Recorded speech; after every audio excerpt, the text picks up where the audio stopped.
Puji Tuhan, Salam. Kita kembali dalam renungan kita hari ini. Kita akan berbicara tentang mendahulukan kerajaan sorga. Bapak Ibu Saudara, kalau kita membaca di dalam Matius pasal yang ke-25 ayat 1 sampai dengan ayat yang ke-13, kita akan dapatkan kisah mengenai 5 gadis bijaksana dan 5 gadis yang bodoh, di mana terasa suatu perasaan duka karena tragisnya peristiwa yang digambarkan tersebut. Tetapi sebenarnya ketragisan dalam perumpamaan ini belum mewakili secara penuh ketragisan dari keadaan yang sebenarnya ketika seseorang ditolak oleh Allah yang hidup. Pada waktu itu, orang akan benar-benar menyadari apa arti keselamatan yang sangat berharga. Keselamatan ini kalau dia sia-siakan akan mengakibatkan penolakan Allah atas orang yang menyanyiakan keselamatan tersebut. Di dalam Ibrani pasal yang ke-12, maksud saya Ibrani pasal 2 ayat yang pertama sampai dengan ayat yang ketiga. Ibrani pasal 2 ayat 1 sampai dengan ayat yang ketiga. Karena itu harus lebih teliti kita memperhatikan apa yang telah kita dengar, supaya kita jangan hanyut di bawah arus. Sebab kalau firman yang dikatakan dengan perantaraan malaikat-malaikat tetap berlaku, dan setiap pelanggaran dan ketidaktaatan mendapat balasan yang setimpal, bagaimanakah kita akan luput jikalau kita menyanyiakan keselamatan yang sebesar itu, yang mula-mula diberitakan oleh Tuhan dan oleh mereka yang telah mendengarnya kepada kita dengan cara yang dapat dipercayai. Sedangkan Allah meneguhkan kesaksian mereka oleh tanda-tanda dan mujizat-mujizat dan oleh berbagai-bagai penyesatan, maksud saya oleh penyataan kekuasaan yang dan karunia Roh Kudus yang dibagi-bagikannya menurut kehendaknya. Sampai ayat yang keempat, saudara. Dalam pernyataan ini, saudara, ada satu pernyataan mengatakan bahwa apa sebenarnya yang dimaksud dengan menyanyiakan keselamatan.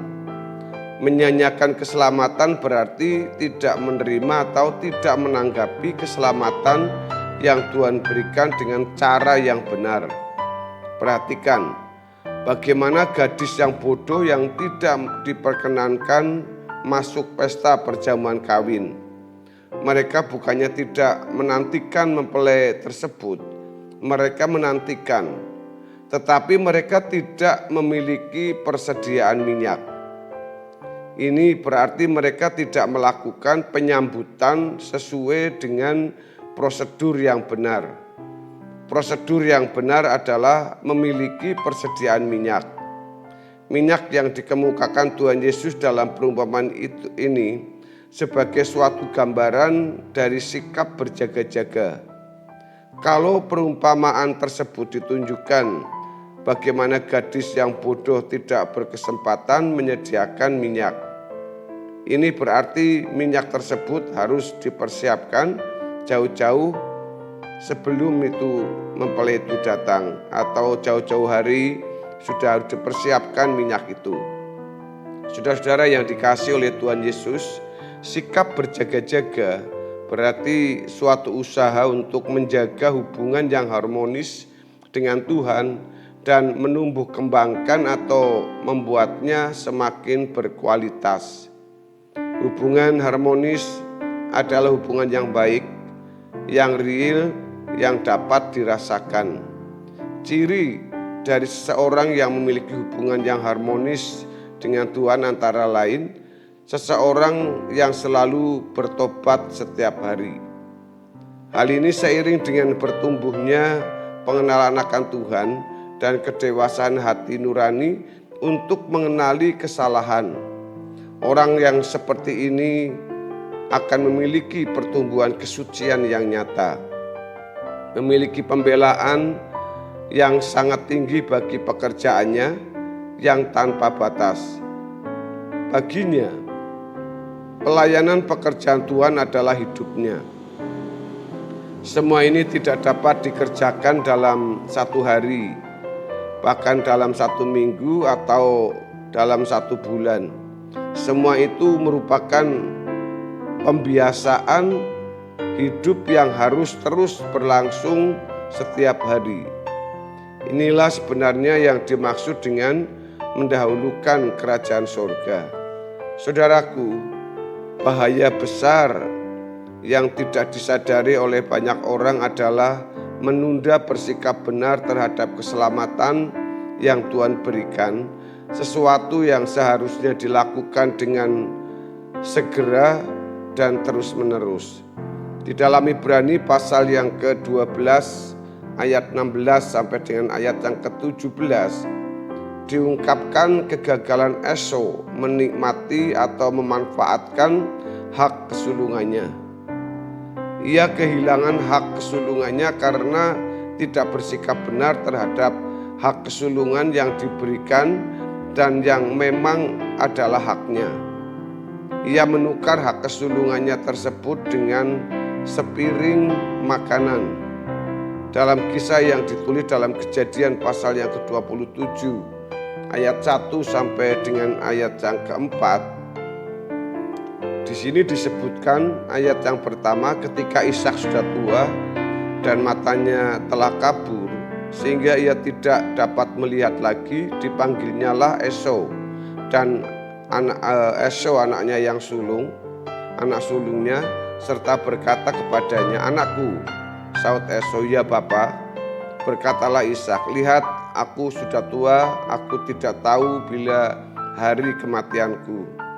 Maka sekarang ambillah senjatamu, tabung panah dan busurmu, pergilah ke padang dan burulah bagiku seekor binatang, olahlah bagiku makanan yang enak seperti yang kugemari.